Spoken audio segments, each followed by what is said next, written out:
I was there at the so as an advisor, we were the last advisor team that went into Sangin.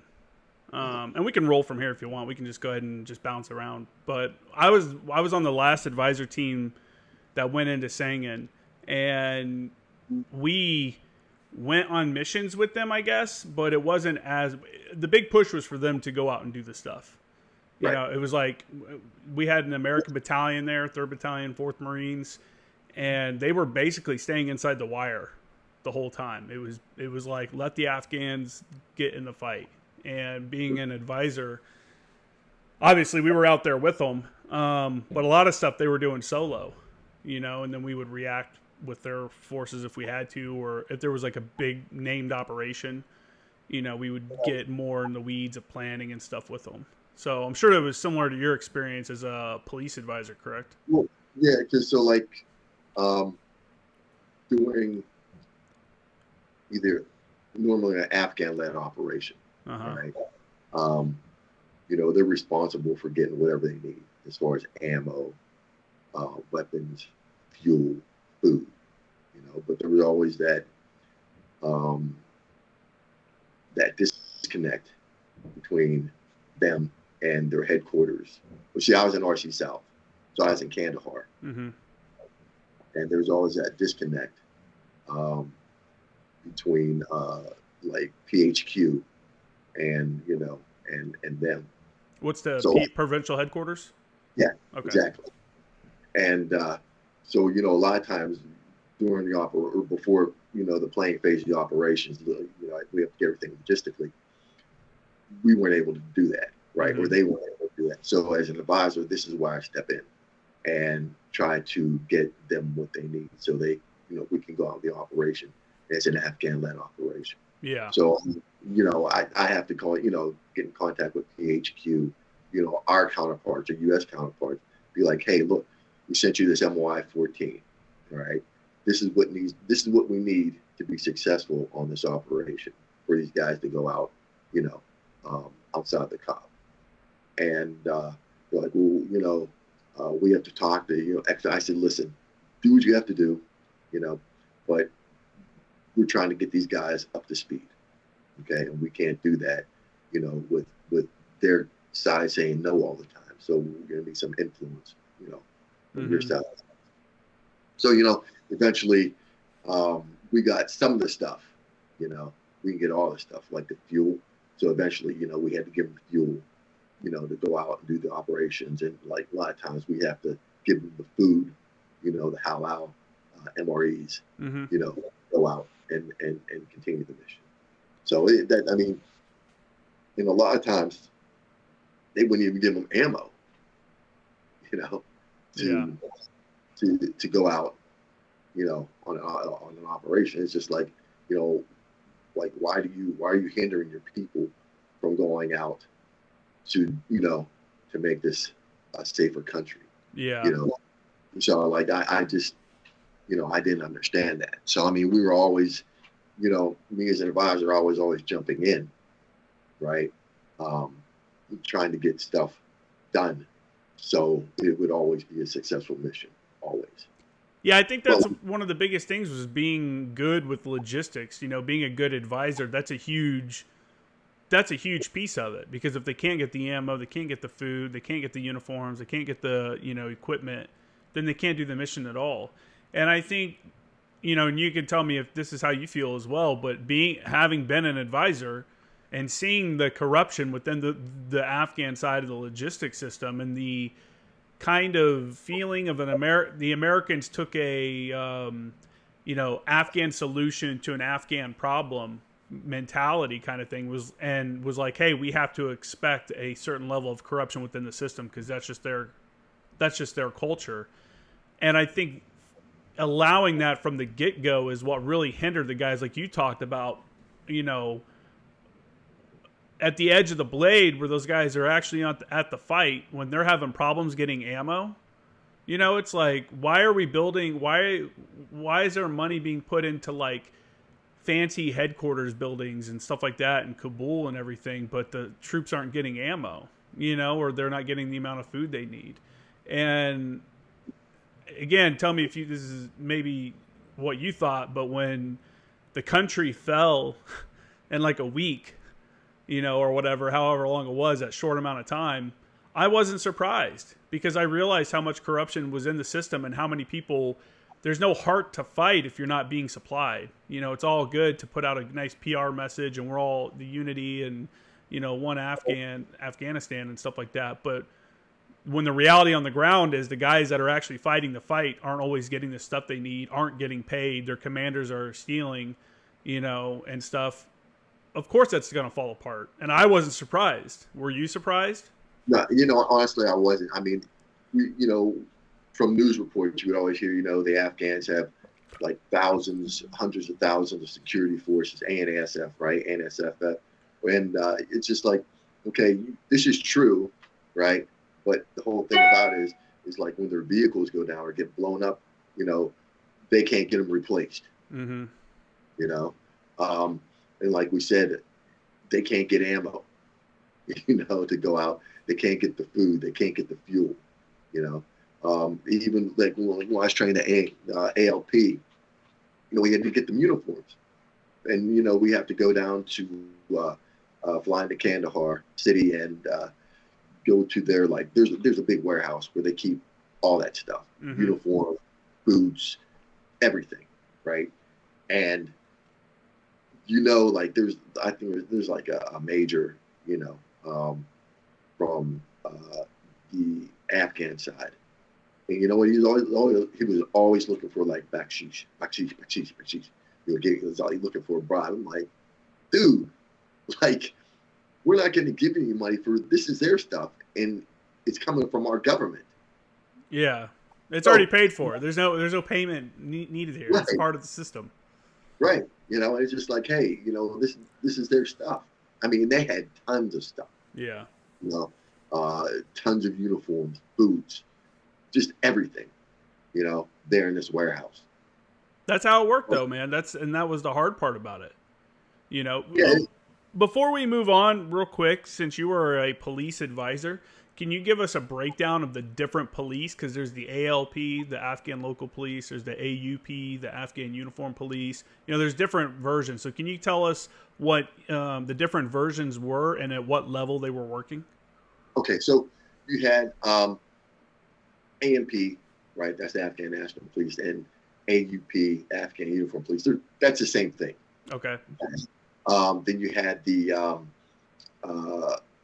police commandos, which fall under, and they're still ANP, right? Then you had like, trying to remember, ALP, that's your local village security force, all right? They're kind of like, they're not police. They have the title police, but they're more just your village security force.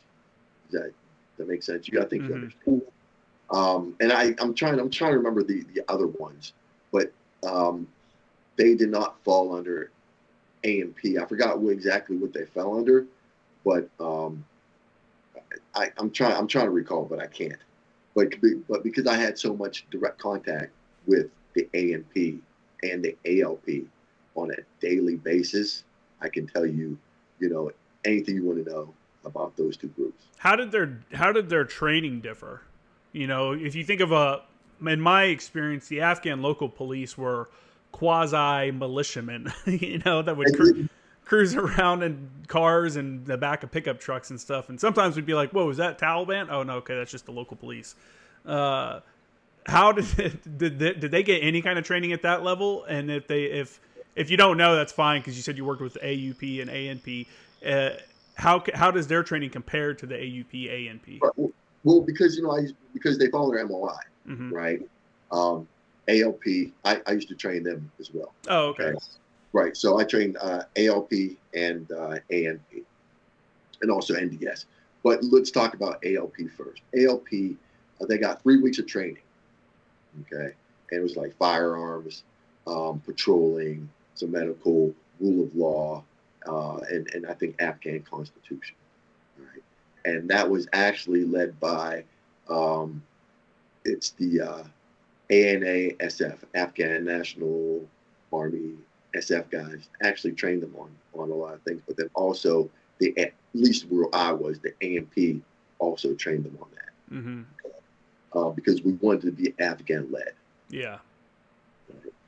So that whole ALP thing was actually a very good program because it's VSO, Village Stability Operations, and the good thing about that is that everything we worked bottom up, not top down, because first and foremost, for a program for like that to work, you have to have the community support. Mm-hmm. Okay? So community support, and first, like we would hold a shura, right, to make sure this is what the community wanted. Because if the community is like, no, we don't want this, then there's really no point of putting the ALP, in that village, Mm-hmm. because it would ultimately fail. So the community support was like the biggest thing. And then from there, we recruit, from the individuals that want to become ALP. And then, you do like the biometrics on them and you have to vet them. So it's like biometric. You talk to the village elder to make sure they're okay. And, NDS would do whatever they had to do to make sure they're not connected to some terrorist insurgent group.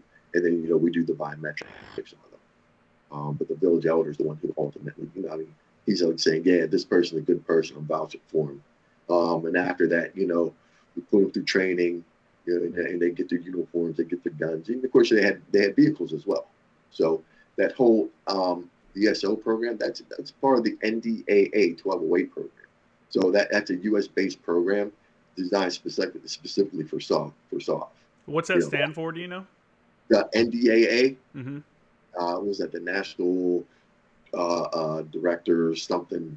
Whatever it is, NDAA. It's a 1208 program. Okay. It's a counterterrorism program. Gotcha. I forgot what NDAA stands for, but that's exactly where it comes from. So that's one of the big programs that came out of there.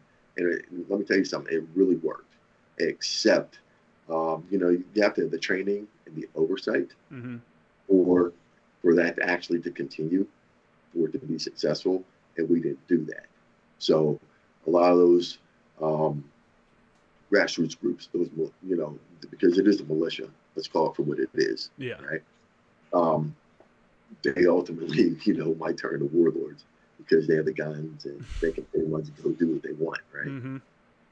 So, that's kind of like how it worked. But, the AMP, the DCOP and AMP pretty much was supposed to have control over that group. But I've seen it, myself, where the DGov would actually, take control of the AMP or ALP and use them for whatever he wanted to get done. So that they ultimately became maybe his goon squad, or, with the backing of Americans, supposedly. Right. Yeah. Right.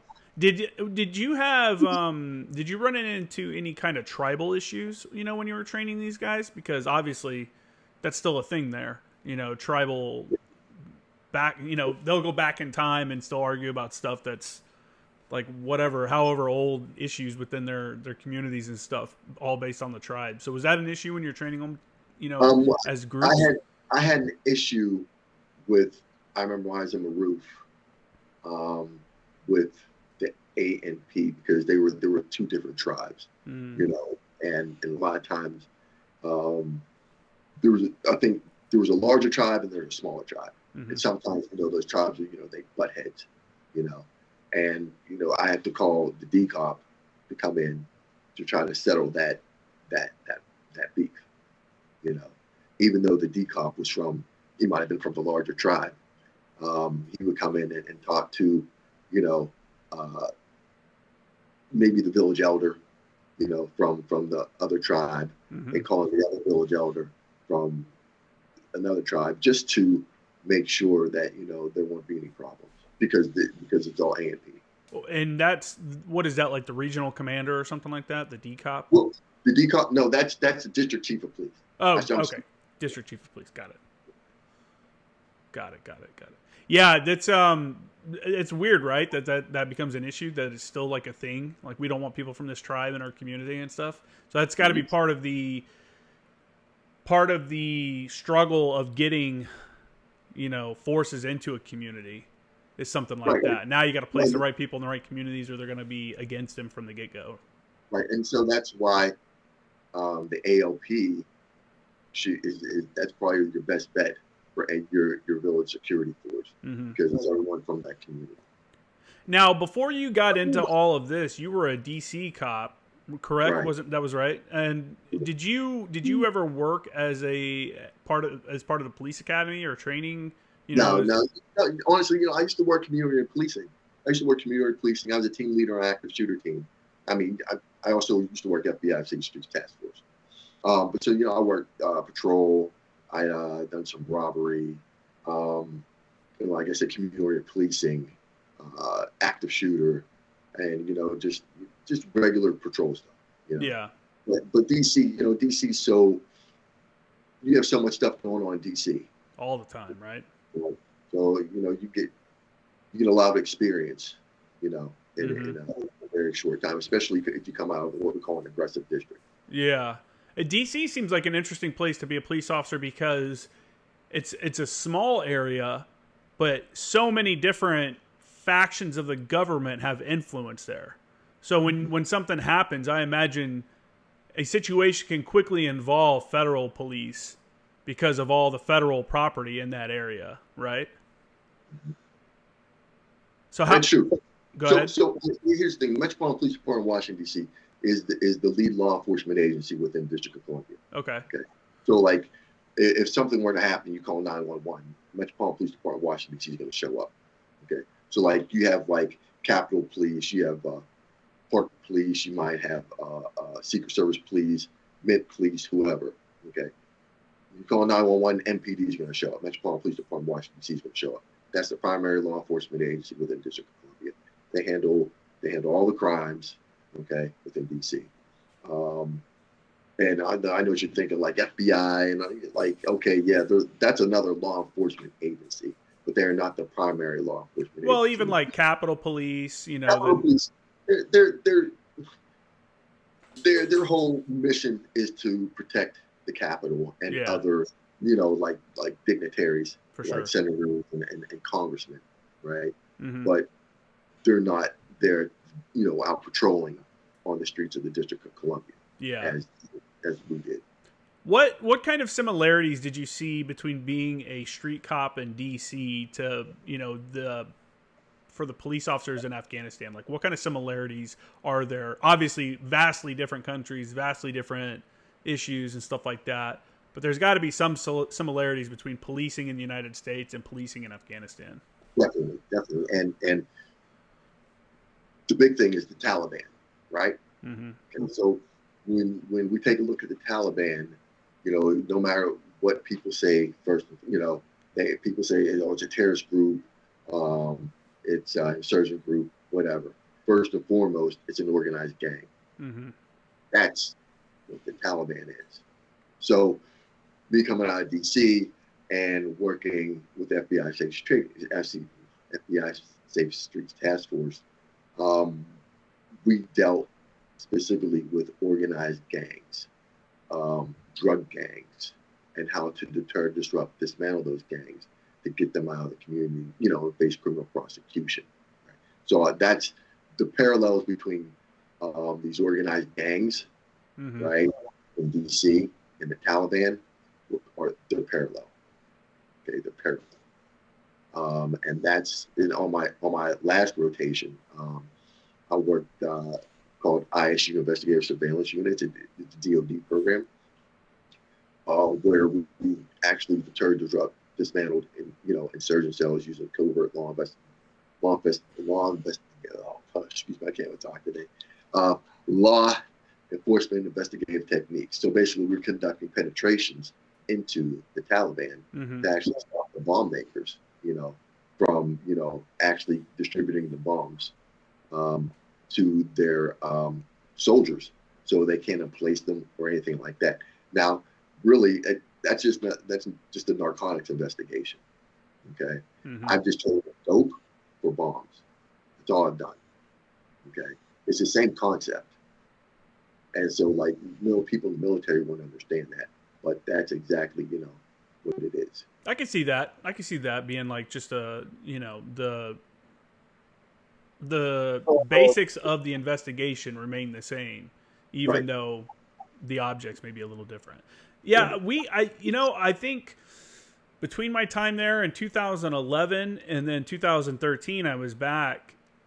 The amount of LE, the law enforcement professionals that were working in country increased, and I think there was a big push on the side of investigations, evidence collecting, Mm-hmm. like all this stuff. And it's like every unit was getting trained by law enforcement professionals, and most units had a law enforcement professional attached to them to Yep. assist them in any kind of evidence collection, stuff like that, or give intelligence, that they may be receiving and things like that. And I thought that was a pretty smart, I was like, yeah, it makes complete sense. Not only are you helping us, at this point it's becoming a local governance issue, right? It's not like we're taking the country anymore. We're trying to help build the community. So it makes sense to have people that have worked in communities and seen how hard it is to police a community and stuff like that to come in and give that advice. So it totally makes sense for me. How many rotations did you do to Afghanistan? I did three Okay. combat advisory rotations. So, and like I said, my first two, I was in RC South, I was in Kandahar. Then after on my third one, I went to TK, Tarancot, and was there. And that's why I was actually with ISAF Soft. My first two rotations, I worked out of CJSOTF, and that's why I was assigned to like the ODAs. But when you work, when I was with ISU out of ISAF Soft, we're pretty much autonomous. And really, what it is, I'm actually advising, mentoring, training tactical human intelligence unit. Mm-hmm. That's exactly what I did. So, it was tactical intelligence on the ground. Okay, here are these bomb makers. Mm-hmm. You know, we're keeping an eye on them. We got all the evidence we need. Okay, we call them police commandos. They do hit, on the location. We go in and do SSE. That's what we did. But I mean, it was just straight investigations on finding out who the bomb makers were, and basically stopping them from distributing or facilitating more bombs. Mm-hmm. That's it. So the whole thing was so we don't get blown up, Afghans don't get blown up, and coalition forces don't get blown up. Nobody wants to get blown up, man. It's no fun. Right? How successful do you think you guys were in affecting the IED networks that were built between Afghanistan, Pakistan, and those different flavors of countries in the area? You know what? We were very, very. That was actually the LEP program was actually one of the more successful programs in Afghanistan. Mm-hmm. But they shut it down. I don't know why. Right? But I mean, I do know that we had advisors actually running, their sources, into ISI, and find out what was going on, on the pack, with the Packies, and coming back out and telling, other advisors, hey, look, this is what they're doing, blah, blah, blah, blah, blah, blah, blah. So, I mean, overall, from what I did, I can tell you it was a very, very successful program. Mm-hmm. Very successful program. Yeah, I mean that was the hard part, right? Trying to figure out who these IED makers were, where their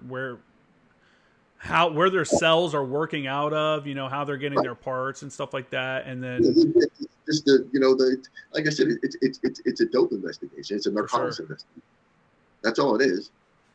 And like I said, because I used to work at FBI Safe Streets Task Force, I'm like I knew how to do it. So that's actually one of the reasons why I was recruited to work out of ISU. What kind of missions were you going on with your Afghans, or was it just straight training and you were remaining behind, or were you actually going on raids and stuff with these guys as they're looking for IED makers? Yeah, well, we used to go out, when the police commandos would come in, we give them all their information. Mm-hmm. Okay, they do the hits. We'd be there, they do the hits, and then after that, we go in, secure what needs to be secured, grab whatever evidence we need. But what the funny thing about, I think it was Task Force Paladin was kind of in charge of that whole thing, but they didn't want a body to go along with, with the evidence. They just wanted all that stuff to stop. Does that make sense? No, I don't think so. What do you mean? Okay. All right. So when I say they don't want So a like body, they don't want you to go in and like actually smoke the dude. They want you to bring like a prisoner. they don't want to lock up. Okay. So we're law enforcement. Okay. So we, unlike the military, we're there to lock you up. We're not there to murk you. You know what I'm saying? Yeah, So we're there to make sure you face the criminal justice system. for sure. So we can't just. I mean, if it gets crazy, and you start, you get into a tick or something. Yeah, you're gonna get it. But for the most part, they don't. They just want the stuff to stop. So when I say they don't want a body in law enforcement, that just means they don't want to lock up with, the evidence. They just want it to stop. And most of the times, once we find, that bomb maker, I mean, on occasion, like we lock them up, but they don't want that really to occur. That's not what they were looking for. They just want to stop. So I guess I don't really fully understand what you're saying then, because you're saying that you would go and get the materials for like the bomb and stuff, but you wouldn't actually lock the person up. Yeah. So like a lot of times that bomb maker wouldn't be there. Oh, okay. You know what I'm saying? So that bomb maker wouldn't be there. So Okay. we wouldn't, we couldn't make the lockup. We just go in, do the hit and grab the SSC, and now you're out of business. Yeah, the sensitive site exploitation. Okay, I thought you were saying that someone higher up was saying, "Go get the materials, but we're not going to deal with the people." And I'm like, "Oh, okay." I mean, because, and like I said, I'm the guy on the ground. Mm-hmm. I really don't know what Hire's thinking. Everybody hates Hire too, I just execute what needs to be done. Did you have any kind of interaction with, I mean, you had to have, right? The interaction with the Afghan legal system? Because that's where it all goes. That's your role in this officer of the court kind of role within the Afghan legal system. You're going out and arresting individuals, and then they're supposed to be detained, booked, and then given a trial. How did that kind of work in Afghanistan? Did that seem like it was a successful thing, or was it all messed up between like what we tried to bring in and between actual politics of Afghanistan? Because NDS prosecuted the case, right? Can you explain what's NDS is kind of like their FBI, correct? Yeah, it's kind of like that's kind of like the FBI / CIA or whatever. But NDS it's prosecuted by the NDS, right? Mm-hmm. And my Afghan would actually, meet up with the prosecutor. Hey, look, this is what happened. Tell me what happened. Okay, we have the photographs. We have, the evidence, whatever. Okay, we ready to prosecute. And it goes forward. Like, I wasn't there for the entire process. Mm-hmm. I'm just there for, all right, we got this off the street. And for me, that's where it ends. Okay. For them to go on, they do what they do. But for me, I just, all right, we got this off. This person, all right, we're staying here. This is the alleged bomb maker. He wasn't there. We got, this much HME. We got this. We got these detonators, and we got these wires and whatever. And all the stuff to make a component for an IED. Mm-hmm. Or IEDs, and that's pretty much. Did you ever run into people like a second time, like they've been arrested and supposedly sent away, but now they're back out on the street? Was that like a repeat offender kind of situation? I never came across that. Really? How often did you get hits on your biometrics? Because I don't think I ever, when we ran a ton of biometrics, obviously we would do SNAP, VCPs, vehicle checkpoints, and stuff like that, and run biometrics on people. But I don't think we ever got any hits on ours. Well, on occasion. Yeah. On occasion, we get a hit. But it's not very often, because a lot of times, I don't know who is actually doing, the scans, but you have to understand, I'm like in a very rural area, Mm-hmm. very rural area, and I don't know if who should we say, who's ever doing the biometrics, whether it be the military, um, is going out that far. You see what I'm saying? So if you're not going out that far, how can you possibly, scan these people? Oh, Or you're talking about like patrolling out to some of these more right, distant. Yeah, okay. Well, I mean, I know the whole goal of it was to have like the LEs come in, the law enforcement professionals come mhm, in, and as they would pick up evidence of like DNA and stuff on bomb making materials and stuff like right, that, right, right. Yeah, that and fingerprints, that stuff would get uploaded to the system so that maybe we could find those guys later on. Um, was it a perfect system? No, but no, it's probably better than nothing. The unfortunate thing is that it got left behind, and now the Taliban had a full list of everybody's biometrics, including people that worked for the military and government, which is kind of crazy. So, yeah, man, I don't know. Like, what drew you to come do this job? To move away oh, from oh, U.S. side law enforcement. no, because I was just spent with MPD. Yeah. It's just, yeah. After 10 years, um, there's a lot of BS that goes on inside of PD that most people don't even begin to recognize. You know, the department doesn't care about you at all, and they will burn you so fast. You know, the more or less concerned about the community. All right, and if something looks bad, even though you might have acted within policy, procedure, and training, they'll still burn you Mm-hmm. because you know um, it just looks bad to the community. Yeah. Anytime there's negative optics, that's and that's what back when I was like a kid, I remember thinking like I'm going to join the military, I'm going to go out, I'm going to be a police officer, it's going to be awesome. And then as I got older and as I was getting ready to get out of the military, I was like, dude, I don't want to go be a police officer.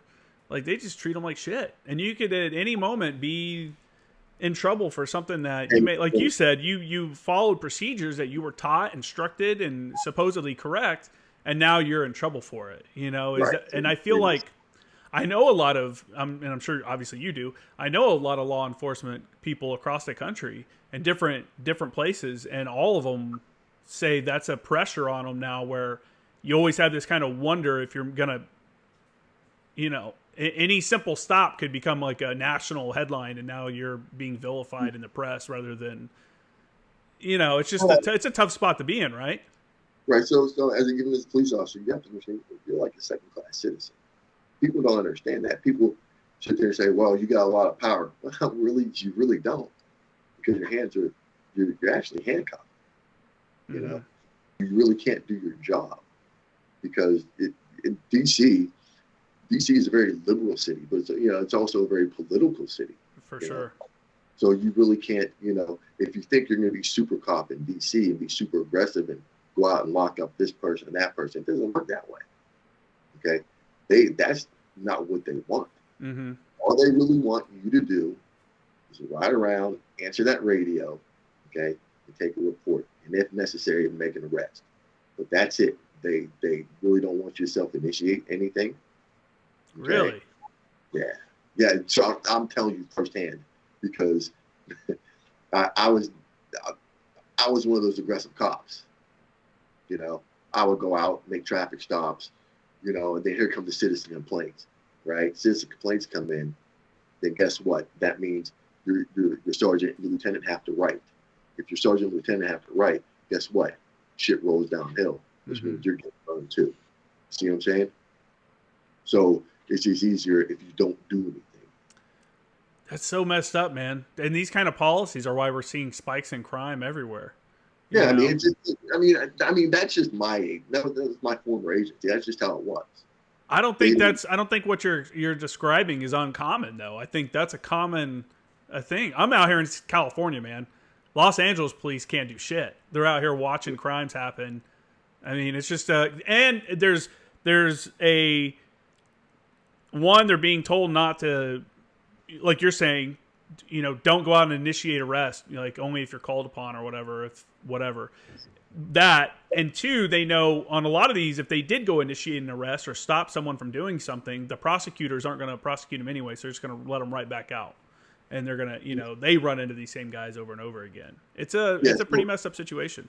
And so, like for me, I was just, I got kind of tired, Mm-hmm. you know.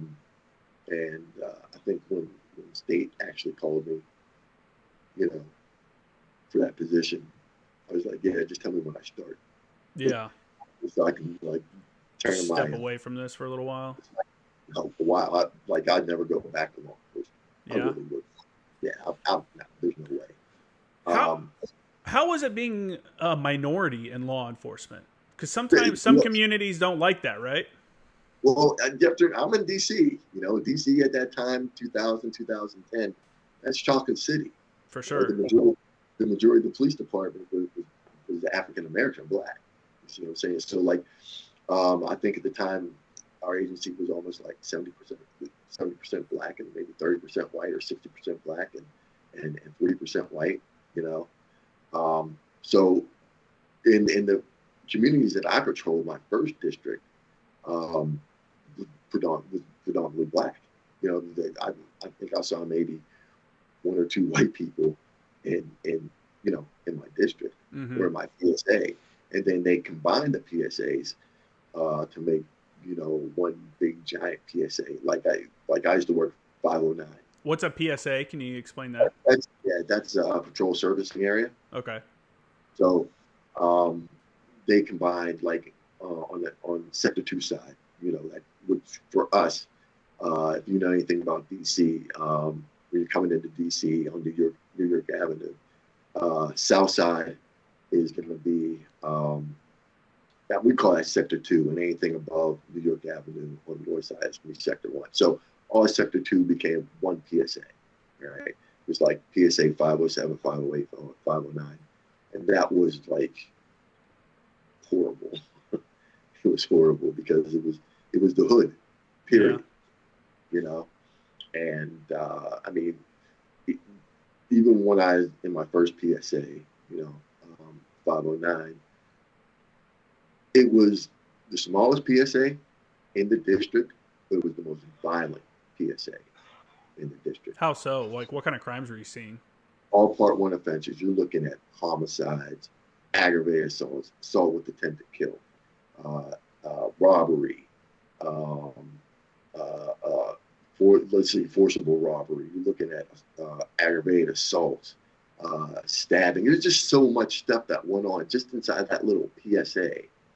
Okay, a lot of dope dealing, right? Mm-hmm. So even in my PSA, you had so much. Well, we had the largest PCP ring operation going on in the United States at that time. That was like 2002, 2003, 2004. Wow.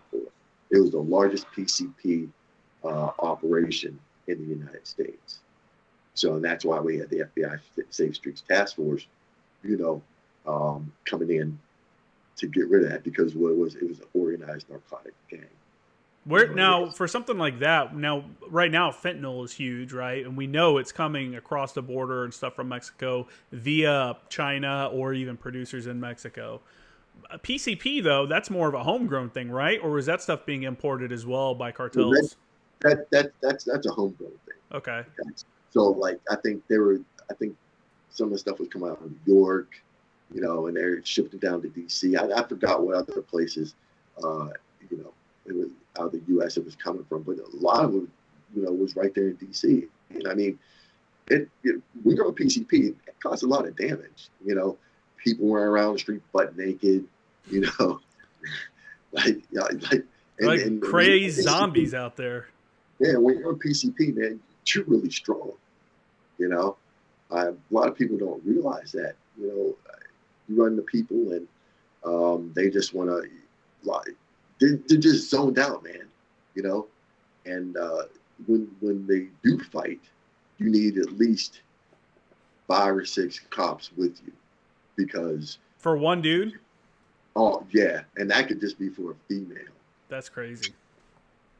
That could just just be for a female. Do non-lethal like stuff work on people that are on like PCP or all No. cracked out like that? So you're saying no taser, no pepper So, spray. at that time, MPD didn't even use tasers. So, like Mm. we would have to use our what we call a collapsible baton or an ASP, right? Oh man. That really that does absolutely nothing. I Wow, remember this one. really? I No, feel like that thing it's, would hurt, man. Break a they don't kneecap feel with it. that thing. They don't even feel it, That's right? crazy. So I remember this one time we got a call for a guy in the street, and we get there. He's a big black guy. He's just raw, raw, raw. He's all pumped up, right? It took at least 5 cops, just to get him down on the ground. And we're using our ass, our collapsible batons, and we're whacking them and all this other stuff. We're doing all these strikes, no effect. That's So, crazy. so eventually we get him inside the wagon, right? And we close the wagon doors, and he kicked um, there's the wagon doors, and then there's a partition, Mm-hmm. right? He kicked open the partition and the wagon doors. So that right there should tell you how strong, What they what's become. like the TTPs for something like that? Is that There, to there, just there, try to there, subdue them somehow? there, is, there, there really is no TTP.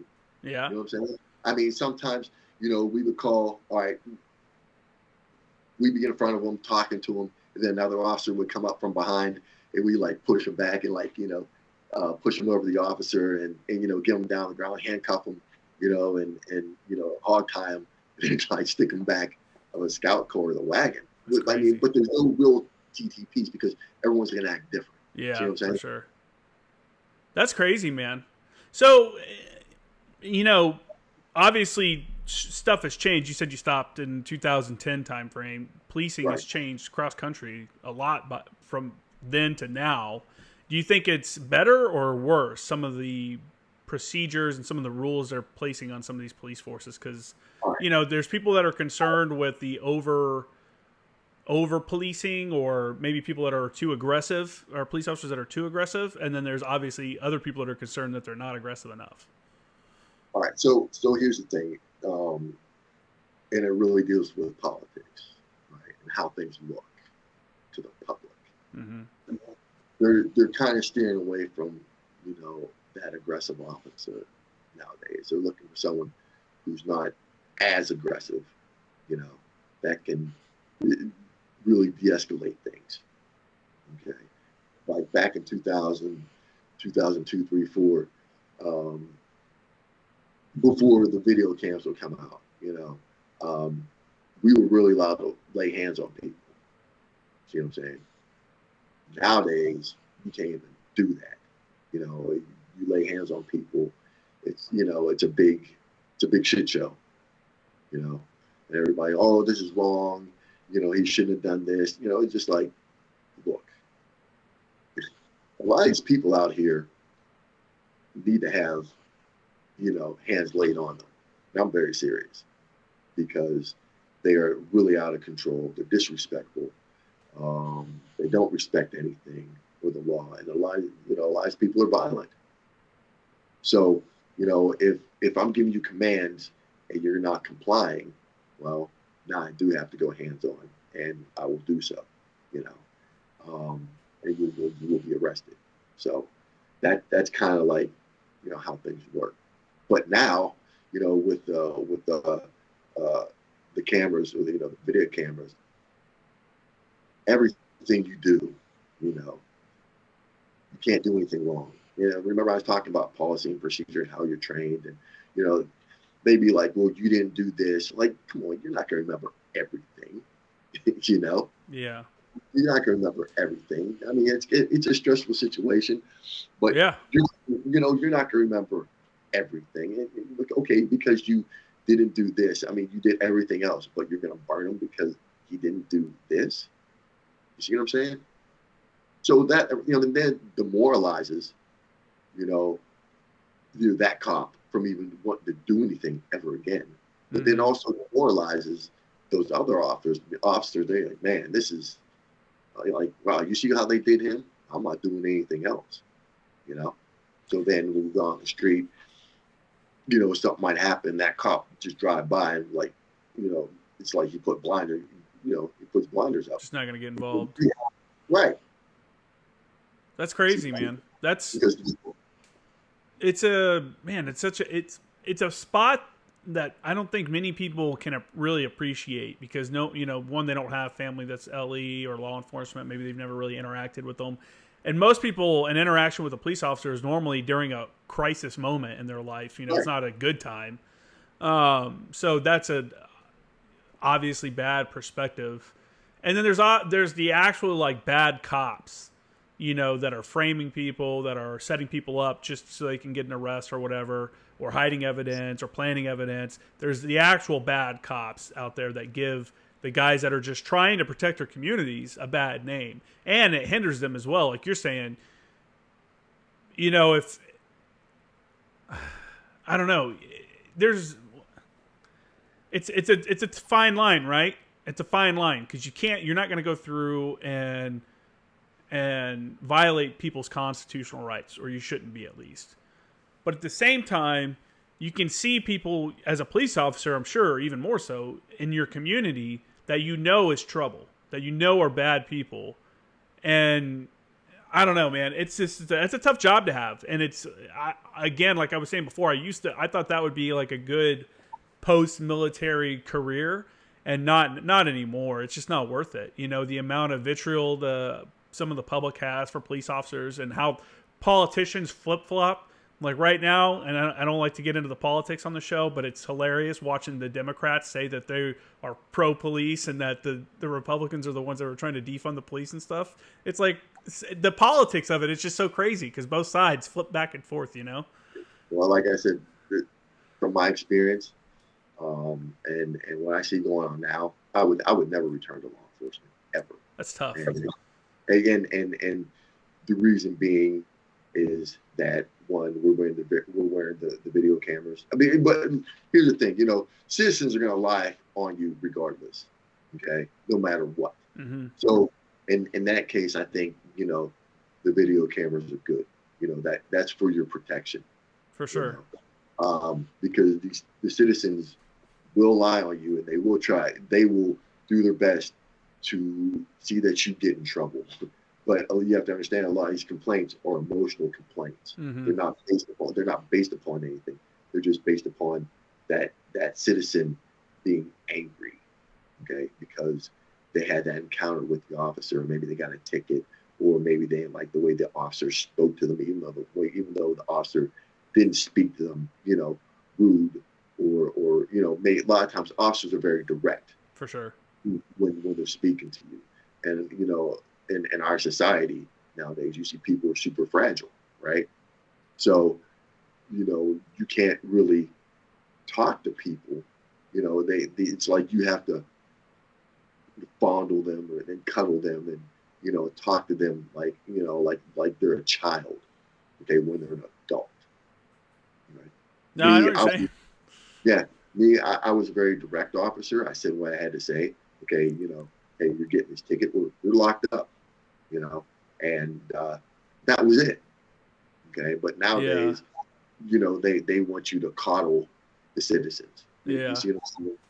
And I'm just not for that. I've heard some officers say that they don't mind the cameras because it, like you're saying, it gives them the evidence, because they're like, I don't do anything wrong anyways. So, you know, I'm just sitting here doing my job. So now it's actual evidence showing that they weren't doing anything wrong. You know, they appreciate be able to like look and go, look, dude pulled a gun, dude pulled a knife. Like how many times could a police officer have been accused of shooting a guy that was apparently or supposedly without a weapon, had we not looked back at the video and seen a glimpse of this dude pulling a gun at him, you know, and the officer reacting? Like that's probably saved a lot of officers some heartache, because they don't have to go to as far as the lengths of having to defend themselves is, you know, shortened. You know what I'm saying? Right. So, and the thing about it is between 2000 and, I mean, in early 2000s up to 10, I think 2010 is actually when the cameras started coming out. Mm-hmm. But in early 2000 is pretty much your word against the citizens. Okay. But like for us, we had what we call the early warning tracking system, right? And if your name comes up in that system more than like 3 times, people file, like citizen complaints against you. You're put on the early warning tracking system. So what they're really saying is like where there's smoke, there's fire, but not necessarily, because those complaints have to be unfounded. Yeah. You know what I'm saying? I think people would appreciate that, to hear that the department is receiving the complaints and responding to them, even if it is a, hey man, got a little aggressive with that arm bar the other day. Let's try not to snap an arm. Like, even if it's something like that, I would much rather, like, it's okay. How about this? As a police officer, what do you define as a bad cop? 1, 2, do you think that police unions protect bad cops? All right. So the union can really only do but so much. Let me tell you, the department is going to do what they're going to do. Mm-hmm. Okay. Let me give you an example. One time,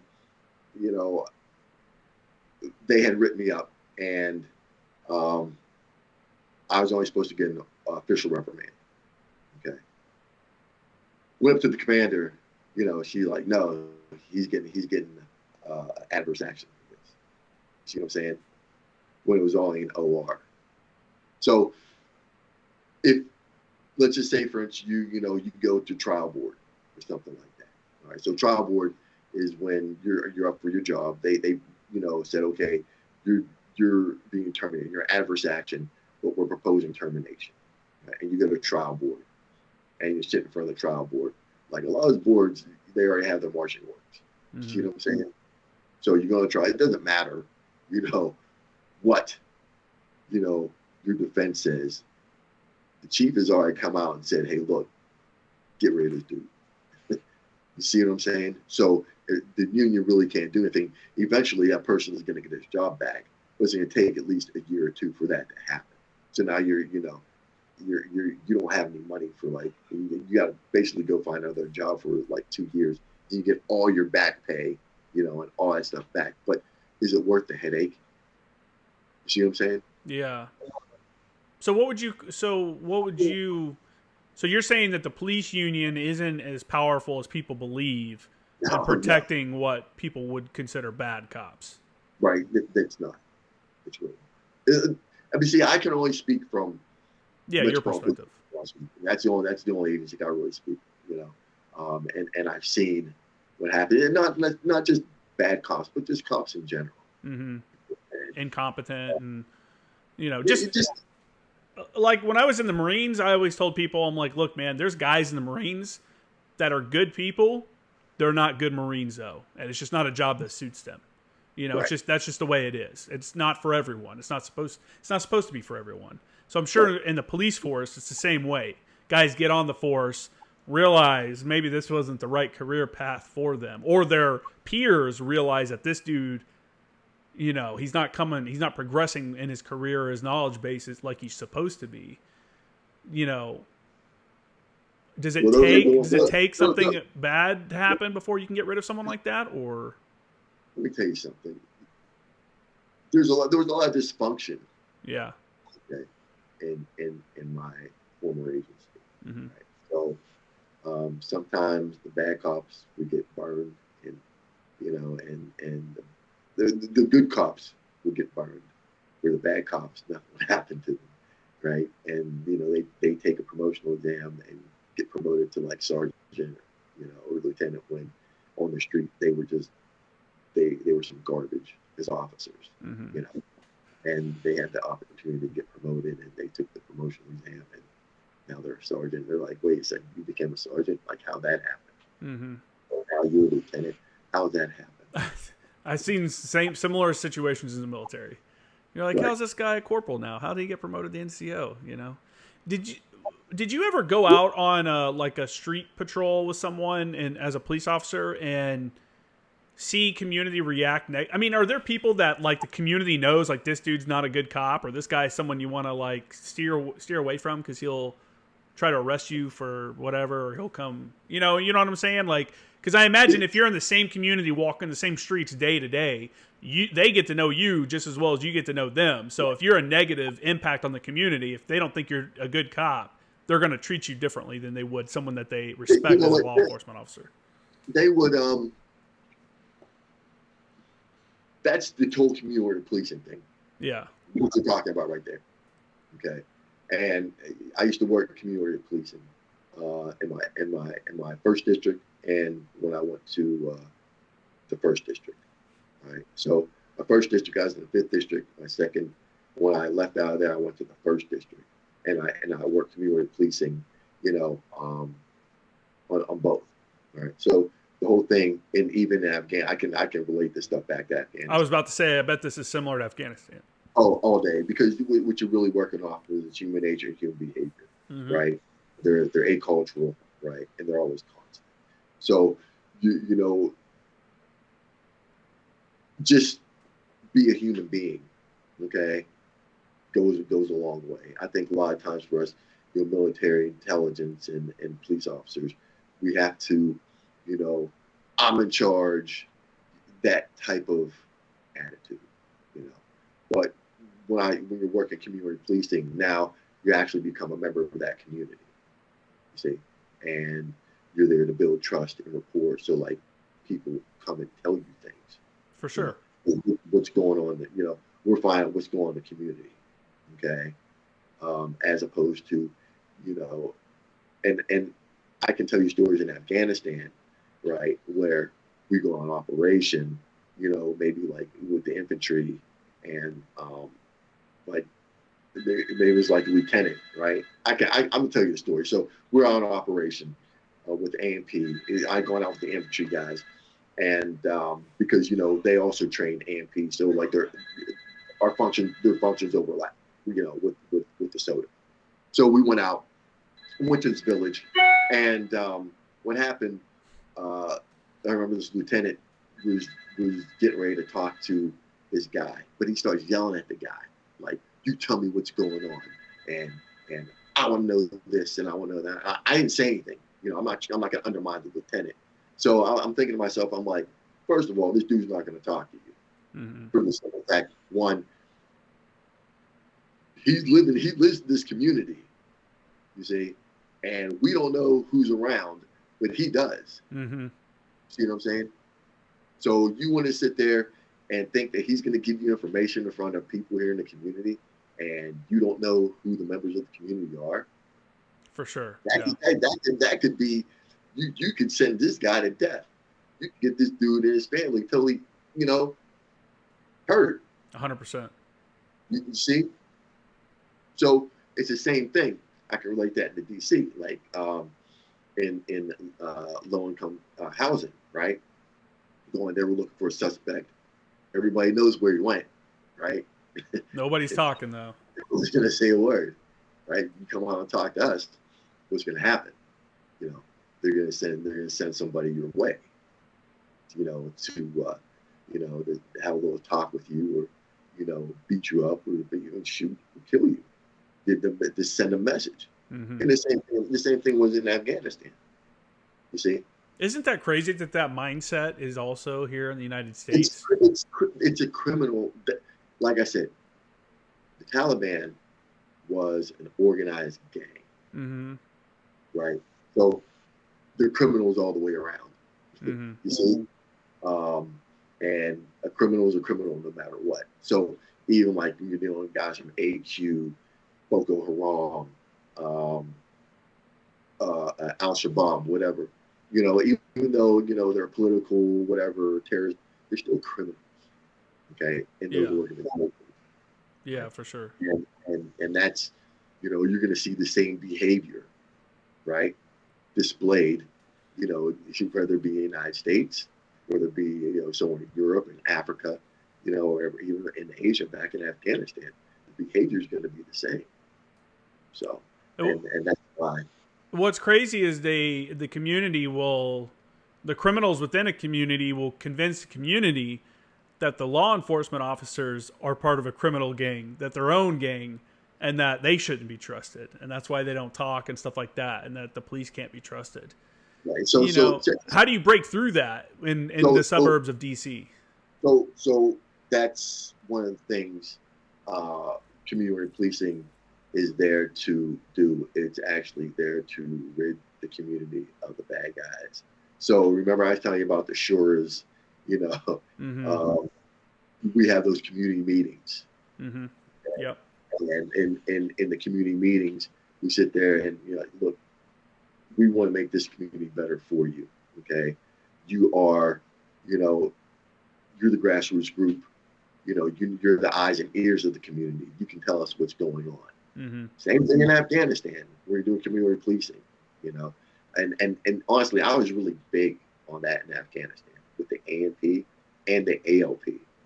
I was really big on that because if you can't get that rapport and trust with the community, they're not going to come out and tell you anything. So the issue, like in Afghanistan, was the police they were corrupt.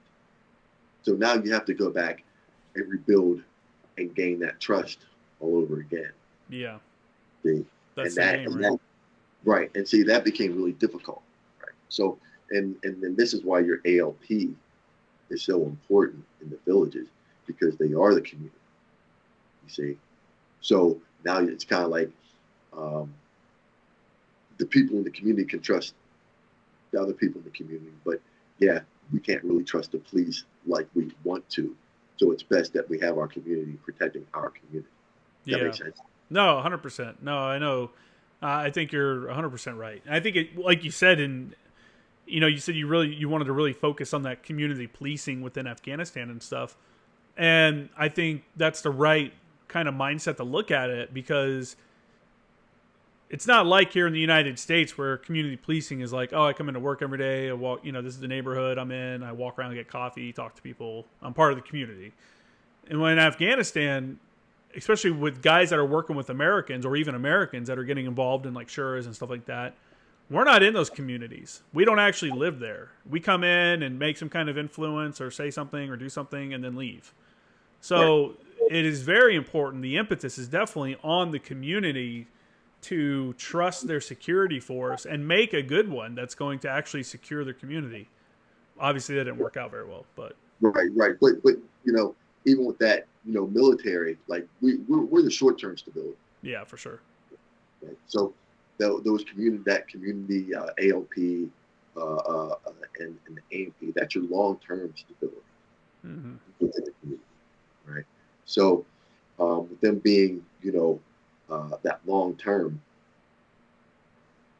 that rapport and trust has to be there, because they have to come out and tell you, hey, you know what? This is what's going on. I see this. I know this person is doing this. You see what I'm saying? Because you want to rid yourself of that criminal element. So that criminal element is not going out and because in guerrilla warfare and UW, you have the guerrillas, you have the underground and the artillery, right? So I was watching the one podcast where he had that Marshall guy come on, and he said he was training the ALP, and they were going out and doing movement to contact. And okay, got it. You're looking specifically for the guerrillas, right? The underground, the auxiliary are going to be right there in those villages. Yeah. Okay, that's the unseen component. You see, so the ALP knows who's supposed to be in the communities. They know who's supposed to be there, what's supposed to be there, and who's not supposed to be there. Right? So even with my ALP, I had a community policing unit in the ALP, you see, so they can go out and build that trust and rapport within the community. For sure. Yeah, I think you're just looking at it from a different perspective. I think you might have been talking about Aaron Brinfast, who was talking about their village stability program.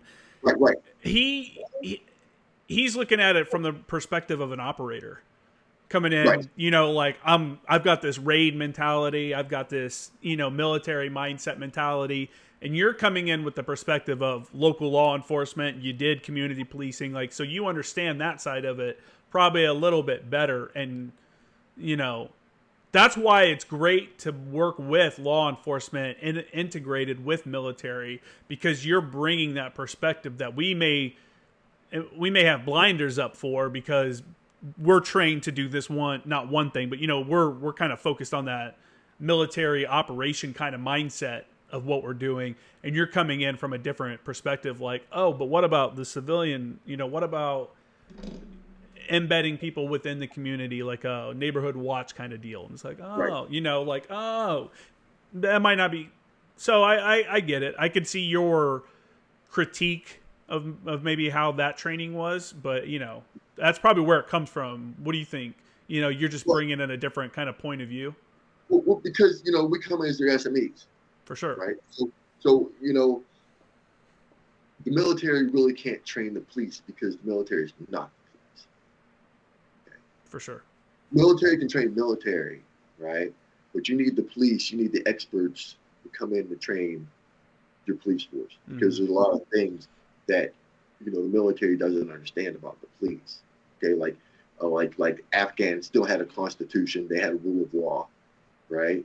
It's not just, you know, people are saying, oh, it's the Wild West. Well, not really, you know, because Karzai, I think it was in 2003, 2004, you know, he went in and did something with the Constitution and made it, you know, legit. Okay, so there was a Constitution, and then there was rule of law. But I guess the military didn't see it that way. But that was one thing that, you know, that we were really briefed on. Yeah. You know, pre-deployment before we got to Afghanistan. You know, and our focus was, hey, you know, yeah, we're doing stability operations. Okay. But from the, you know, we're working with the civilian police. Okay, we like to run like, you know, like a regular police force. You know, we're doing coin, right? But in that, they can still do their police functions. And yes, you know, like I said, that's a criminal organization, so you have to handle it as such. Yeah. But first and foremost is you need to get your foot within the community and garner that trust and support. Because if you don't do it, like, that's how you'll fail automatically. Because and you know this, and any stability or destabilization operation, the community controls all. The community there is much stronger than many communities here in the United States too, because they actually rely on their communities. You know, these agrarian societies in the middle of nowhere, they're actually relying on their community for survival. Like they work with each other and stuff like that. And they know who is negatively affecting the community, who's gonna mess up. All they really care about is their little village and their little valley. They don't really care about everything else, which is kind of the hard part about taming, I guess, Afghanistan. It almost needs to be a bunch of different countries, you know, with all the different tribes, rather than try to keep them under one flag where they all argue about just ridiculous stuff. You know, it's a tough situation. And again, I think having law enforcement professionals come in was a smart move by the Department of Defense. I think they did a lot of good while they were there. I think the guys I worked with were solid professionals. I think they gave us pretty good intelligence and stuff like that. And, you know, it was a good time. So I appreciate you coming on, man. I think we can go ahead and, I know we're going to wrap this one up a little early. So I appreciate you coming on and giving your experience, not only as a police officer, but, you know, as working as this law enforcement professional in Afghanistan and stuff like that. Are there any organizations or anything like that you'd like to give a shout out to? No, not really. I'm kind of like, I stay away from one stuff. You know? Are you on social media or anything like that? You want to put anything out there? No, I really, you know, I mean, my company is out. It's Martin Group International LLC, and we really, we're you know, soft law enforcement and intelligence professionals that really work on irregular warfare issues, you know, and right now we're really focused on the continent of Africa.